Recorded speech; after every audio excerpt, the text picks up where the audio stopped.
All right, this is chapter 1, part 2. Let's jump into where we left off last time. Um, here's the first term, and there'll be plenty of those in this chapter, so make sure you're familiar with these. Psychoactive drugs, substances that influence the functioning of the brain and hence our behavior and experience. We would exclude from this definition, nutrients, those sorts of things. So if you think about it, the definition of what we mean by drugs, psychoactive drugs, it is a little thorny. It's a little bit of a tricky thing, and I don't want to get bogged down in the whole definitional issue. You can see that they do cover that, the issues, the problems of definitions in the textbook, but I don't want to go down that road too far because it's always kind of a problem with definitions. But you can see the difficulties here, because a lot of things that we take into our bodies can influence the brain and can influence mood, can influence behavior, and not all those things we would call drugs. If you take if you eat a bunch of sugar, that's going to influence how you feel. It could influence your brain, could influence your behavior. So what we mean by drugs are these things that aren't really, the body has not been put together with the intent of this chemical to be taken into your body. Sugar is a food that our bodies are intended, have been prepared to digest. But these drugs that we take have this influence on you, and it's not something that's really that the body is intended to be experiencing. So it can be, of course, the issues are more obvious with like a lab drug, something that's man-made. But the issue is still the drug, even if it's natural, but that it has this sort of effect on you, which you wouldn't call it some sort of a nutrient. So if you're chewing on coca leaves and you get some cocaine into your system and it makes you high, we can't call that a nutrient. We can't call that something that is intended to give certain type of nutrition or energy or something like that to the body. So again, I'll leave it there. It's a thorny issue. I think most of the time, if I'm using the term drugs in this course, you'll basically know what I'm talking about. I think we understand each other there. In this course, we will pay special attention to those drugs most related to the criminal justice system, which I always abbreviate as CJS, in the United States. Our focus being on the United States as opposed to the global situation, which we'll touch on, but it won't be the center of our discussion. These drugs that are most related to the criminal justice system would include opioids, like heroin, cocaine, methamphetamine, hallucinogens, depressants, marijuana, and alcohol. Now, some of these you could say, well, like alcohol is legal if you're of age, and increasingly around the country in many states, marijuana can be legal, whether for medicinal or recreational purposes. But again, these are still, alcohol is a good example here. If you're of age, it's a legal drug. It's perfectly allowable and acceptable to drink alcohol, but it is correlated, it's tied in, it's related to the criminal justice system, because a significant number of people who are arrested for violent behavior are intoxicated on alcohol when they're at the time of arrest. It depends on the study you look at, but it could be 30, 40, 50% of people, but not only the offenders, the perpetrators, but the victims are very often inebriated in this incident of violence. So you can see that even though it's a legal drug, it's still implicated, it's still sometimes involved, is part of the story when we're talking about the criminal justice system. Okay, now there are two basic ways of looking at drug taking behavior. Number one, risk factors, and what we mean by risk factors, here's another term. Make sure you know, what do I mean when I say risk factors? These are variables that increase a person's odds of using drugs, and using drugs, again, in a sort of not prescription drugs that where you're following the doctor's orders. We're talking about using drugs in a way that a doctor's not indicating that. Uh, and so we're talking about using drugs, quote unquote, inappropriately. And to the consequences of drug taking. So the kind of things leading up to drug taking, and then the aftermath, the things that flow from drug taking. So the before and the after will be topics that we cover in this course. Now, I think it's really important in this course that we take what is called a biopsychosocial model of drugs. Myself being trained in sociology, there's a tendency for us to focus on our own disciplines. And, this course I could have designed this course as strictly the sociology of drugs and crime, and left out psychology, left out biology. But that's really giving in my view, and it's really the sciences behind this, that's really giving an incomplete view of humans to only look at social factors. That psychological factors are very important, and indeed biological factors are very important when we're talking about drugs. And so we're going to take, and I always do this in my courses, take a big perspective of what I would call a multidisciplinary perspective, where we look at the research findings and theories, etc., that come from various disciplines to help explain and make sense out of what's going on here. Drugs, drug behavior, problems with drugs, connections to the criminal justice system, etc. So we're going to take a broad perspective like that. I'm not going to give special place or exclusive place to the sociological factors. Now, I pulled this graph, this sort of schema from the textbook, which lays out nicely these different stages, some of the different stages, the connections that we'll be looking at in this course.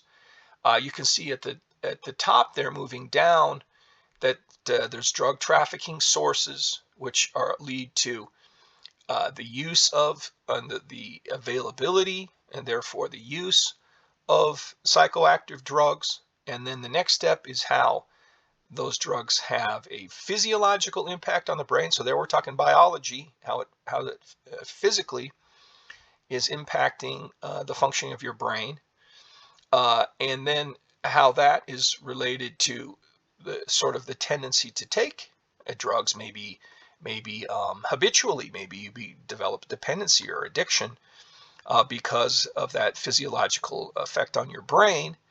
And then the drug taking behavior, you can see that the arrow that goes back up to the top, of course, feeds. If you're someone who really is motivated to buy and consume drugs, well, then you're going to be increasing the demand for drugs, and you're going to be supporting drug trafficking activities, because drug traffickers need customers, and if you're a customer, then that's making their business for them. And then you can see how drug taking behavior can have an impact on individuals, not only the person taking drugs, but people around them, and at the largest perspective, the society in general. Drug using can impact society when you look at the big numbers, the big impact, and the impact that drugs has on society can lead to a reaction by various levels of government. If it's seen as a problem or a serious enough problem, then a common thing is for states, for Washington D.C. to respond to perceived drug problems with policies, with laws, with enforcement, with sanctions, with punishment, with regulations, with all different kinds of things, that governments do. And of course, part of what the government does is the criminal justice system. The criminal justice system handles the criminal aspect of government responding to the drug problem. It responds to the part of it where people are violating criminal laws.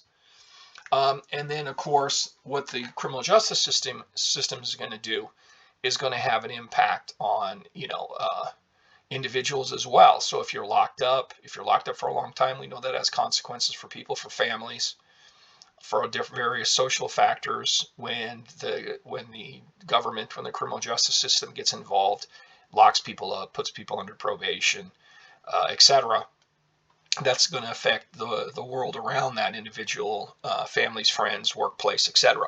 So you can just see that when it comes to social things, when it comes to studying something like drugs and crime, there's going to be loops. There's going to be this affects this, which comes back around and affects the first thing. And things will kind of go in a cyclical sort of fashion.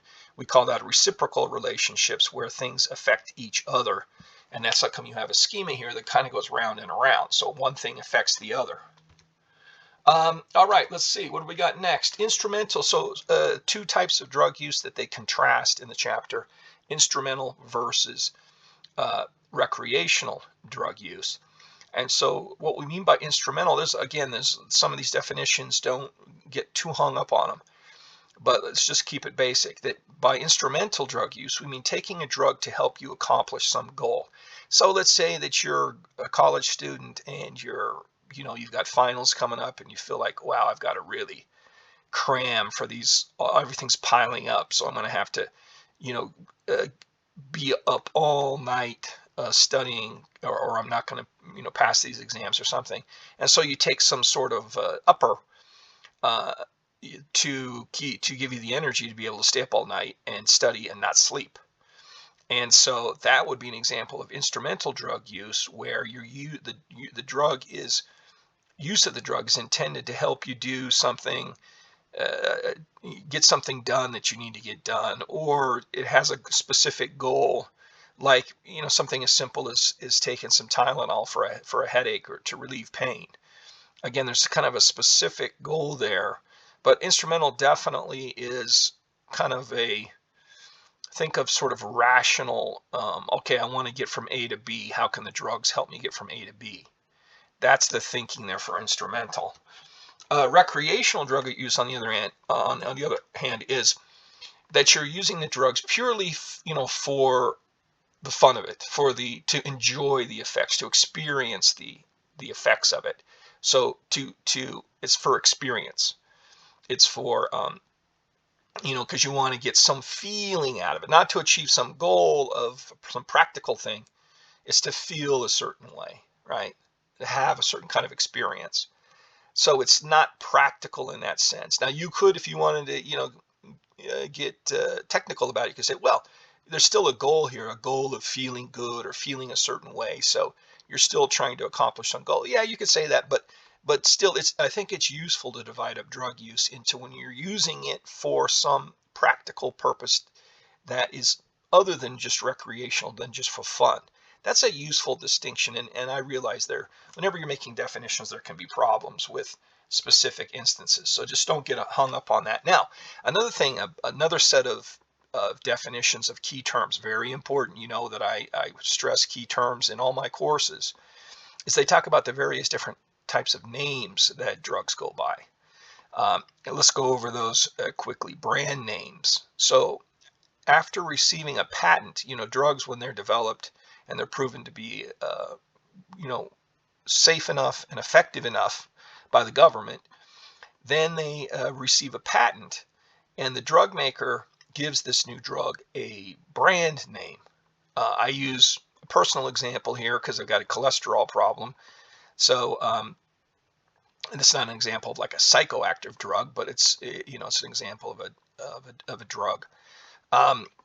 Where the brand name of it is Crestor, because the company that first produced this drug and got a patent on it, so they're like, okay, we're going to call it Crestor, we're going to market it as Crestor, and so that's kind of what it is known as, at least the brand name of it.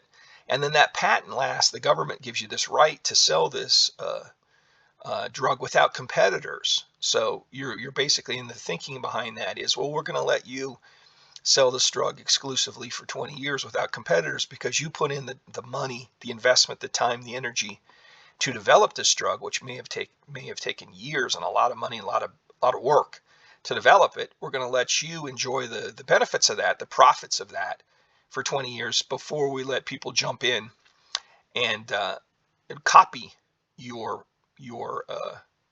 patent, the way you make this, the process by which you make this drug, and to sell, have other companies sell this same product, the same drug. So brand name is what we're referring to when the company that has this patent right gives it a name that's usually, a lot of times, it's got this kind of marketing. Well, all these drugs have strange names, but there's a marketing aspect to it. Now, generic name is sort of like you can think of that as almost like the scientific name, the generic, like general name for a drug. So an approved drug is also given a generic name, a name which will be used for the non-patented options of the drug, or option of the drug, which can be sold after the patent expires. So again, I stuck with this personal example of, having a cholesterol problem and having to take some drugs to reduce cholesterol. And so the brand name of it is Crestor, but the sort of generic name, or you can think of it as kind of the general scientific kind of name, is rosuvastatin. Now, a lot of these drugs have so difficult to pronounce, a lot of them, and this is an example of that. So I wish they'd give them simpler names, but again, not surprising when it's kind of the scientific name that they come up with these kind of strange long names. Anyway, that's the name of the generic name of it, different than the brand name. But also, illegal drugs can be known, I should say, by their generic names, like cocaine. Cocaine is sort of a generic name. And sometimes, that's not necessarily the scientific name for it, but it's kind of generic. It's not specific to a brand, right? It's a kind of type of drug. And so just think that drugs can often go by these generic names, not necessarily the full scientific name, but a generic name. Just keep that in mind. Now, also, there's this natural product name. This refers to, number one, plants from which the drug originates, like coca leaves. So naturally, where you find cocaine is in coca leaves in a plant, and so this name cocaine derived from these plants that are these leaves that are called coca leaves. So that's where the name comes from there. Number two is you got chemicals that are pulled out of. When I say isolated from the plants, I mean pulled out of. An example of that would be the morphine and the codeine that gets pulled out of an opium plant. And so that's what they mean by isolated, is it's pulled out, because there's lots of different chemicals, substances in there. You pull out the one that is the drug. Natural product name. Or number three is you get chemicals, substances, drugs that are produced from plants through a specific chemical process. So you're just not pulling out a drug that's existing in that plant. You're going through a chemical process to take the ingredients, the chemicals from that plant, transform them, convert them into the drug that you're interested in having. So alcohol would be an example of that. So if you're making some grain alcohol out of grain, well, the grain doesn't contain in it naturally alcohol. You have to go through this fermentation process, and you're turning that grain into alcohol through this fermentation process. So it's a process. Think process for that. So there's these three different ways that a drug can get a natural product name. So hopefully that's clear. Hopefully that's not confusing what those three different ways are. Let's stop there. We'll continue on in segment 3.